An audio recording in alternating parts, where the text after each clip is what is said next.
driven, so that makes both the motor and the blade last longer. Oak is a really solid material, and it's a good test on a table saw to see how well it performs. Hey, what's up? Barnaby here. So, you want to know more about this rigid hybrid table saw? 13-amp motor spinning the blade at 3,450 RPMs, and it's got a belt drive, totally enclosed fan cool induction motor, and some quick fun facts to know and tell as far as depth of cut. You got 3 1/4 at 90, 2 1/4 at 45, and then 30 1/2 to the right side of the blade. And so what we like to do with tools like this is slide them on into the world of guys like Ken and have you go forth and make something of it. And one of the things that got you into the studio here as a tool tester, Ken, is the fact that on the side you make coffins. That's correct. How long have you been doing that? I've been doing it for about 4 years. How'd you get started? My cousin actually called me one day and said, "Hey, I put you in my will." I said, "Okay. Yep, you got to build me a coffin." What?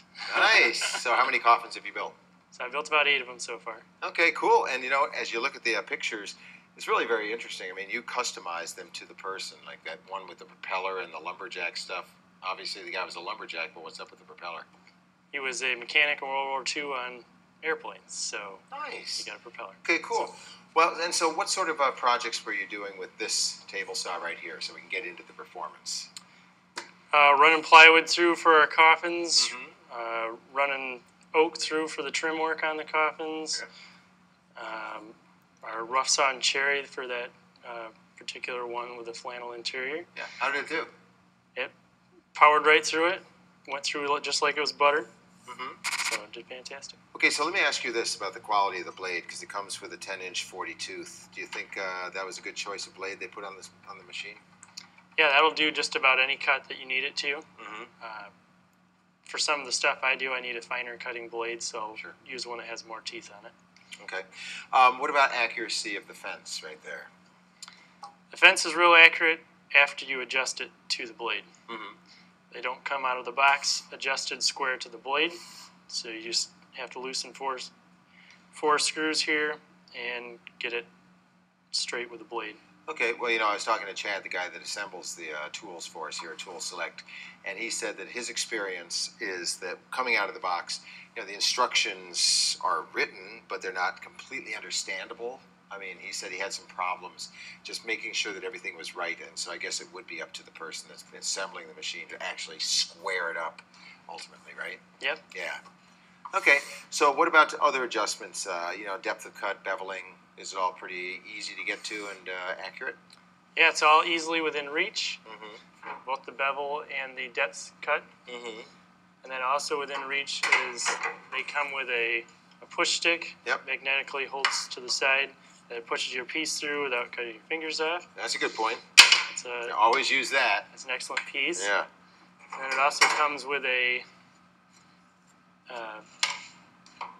T-slot? Yep. Yep. Yeah. So you can easily do your cross cuts. Yep. And miter cuts, right? Yes. Yeah.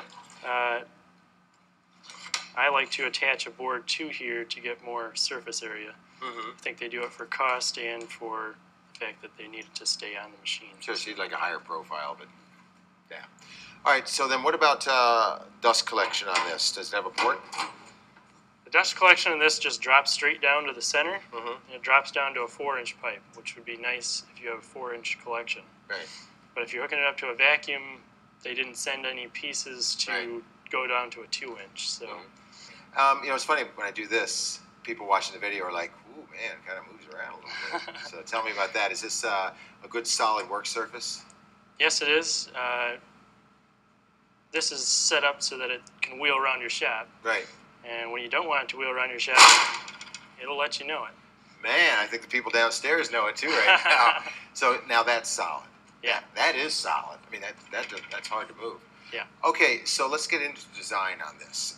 Take me through it and tell me some of the design features that you liked and maybe had some trouble with it, if there were any. Well, let's go right from the bottom. Okay. This that we just used here is very simple to wheel it around and to drop it down. Which you see again. You like doing that. Now they're downstairs calling the cops. Okay. So next up is the adjustment of the height on the blade. Yeah. This, as you can see, just popped up. That's due to the safety mechanism. Yeah, for sure. You don't have to go that deep or bring it down that far. That's okay that it did that. Okay, cool. That locks into place. This knob here. Right. So now that the blade won't go up and down when you're working with it. Mm-hmm. It's got a double safety switch here. Not 100% sure why there's a double safety switch, but it also has a key. Yep. So you can keep your kids from running it when you're not home. Yeah, good idea, right? Okay, so what about, speaking of safety, this stuff right here when it comes time to change out the blade? Changing out the blade's real easy on this one. No tools are necessary to get the guards off. Mm-hmm. There's the first one. This here is a kickback guard. Yep. This here prevents the piece from sliding back. Right. So it doesn't kick out of the saw. Mm-hmm. So once that's off, this here is just magnetically held on. That pops right off. Now you got it opened up so that you can get to the blade really easily. Plenty of room to get your mitts in there. Sure. Yeah.